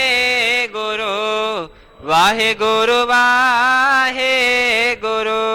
ਹੇ ਅਚੁੱਤ ਹੈ ਪਾਰ ਬ੍ਰਹਮ, ਅਬਨਾਸੀ ਅਘਨਾਸ, ਹੇ ਪੂਰਨ ਹੈ ਸਰਬ ਮੈਂ, ਦੁਖ ਭੰਜਨ ਗੁਣ ਤਾਸ, ਹੇ ਸੰਗੀ ਹੈ ਨਿਰੰਕਾਰ, ਹੇ ਨਿਰਗੁਣ ਸਭ ਟੇਕ, ਹੇ ਗੋਬਿੰਦ ਹੈ ਗੁਣ ਨਿਧਾਨ, ਜਾ ਕੈ ਸਦਾ ਬਿਵੇਕ, ਹੇ ਅਪਰੰਪਰ ਹਰ ਹਰੇ, ਹੈਪੀ ਹੋਵਨਹਾਰ, ਹੇ ਸੰਤਹ ਕੈ ਸਦਾ ਸੰਗ, ਨਿਧਾਰਾ ਆਧਾਰ, ਹੇ ਠਾਕੁਰ ਹਉ ਦਾਸਰੋ, ਮੈਂ ਨਿਰਗੁਣ ਗੁਣ ਨਹੀਂ ਕੋਏ, ਨਾਨਕ ਦੀਜੈ ਨਾਮ ਦਾਨ, ਰਾਖੋ ਹੀ ਐ ਪਰੋਏ, ਆਏ ਪ੍ਰਭ ਸ਼ਰਣਾਗਤੀ, ਕਿਰਪਾ ਨਿਧ ਦਇਆਲ, ਏਕ ਅੱਖਰ ਹਰ ਮਨ ਬਸਤ, ਨਾਨਕ ਹੋਤ ਨਿਹਾਲ, ਵਾਹਿਗੁਰੂ ਨਾਮ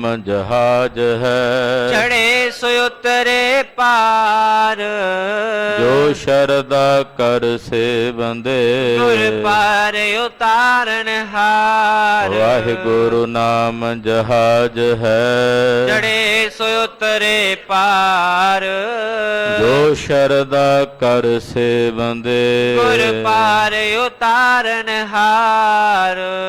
ਵਾਹਿਗੁਰੂ ਜੀ ਕਾ ਖਾਲਸਾ, ਵਾਹਿਗੁਰੂ ਜੀ ਕੀ ਫਤਿਹ।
श्री वाहे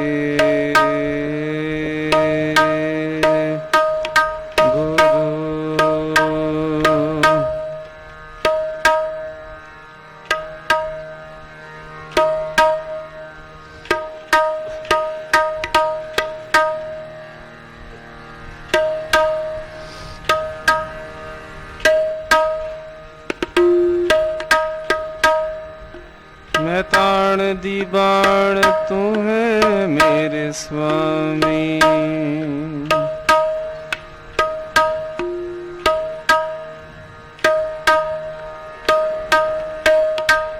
मैं तुद आगे अरदास।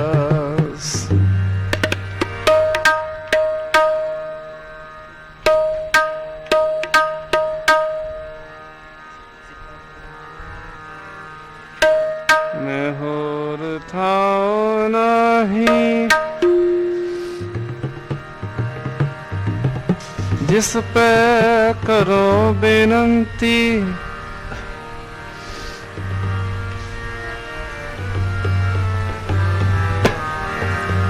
मेरा दुख सुख तुझ ही पास।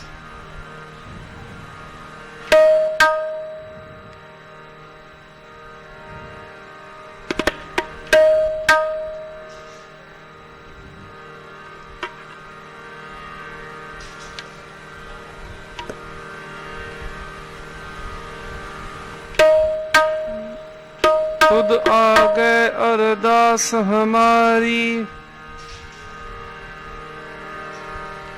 जियो पिंड सब तेरा।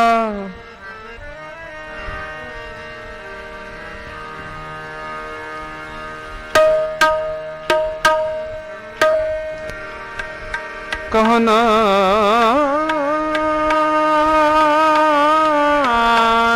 सब तेरी वडियाई।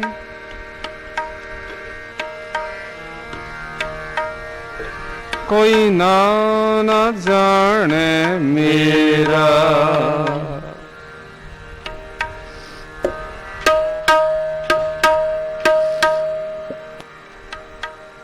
निमाणिया के मान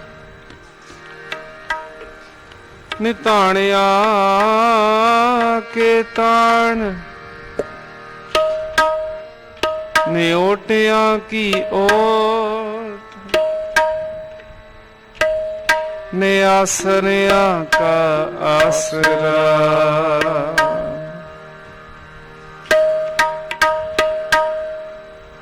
अनद गुणी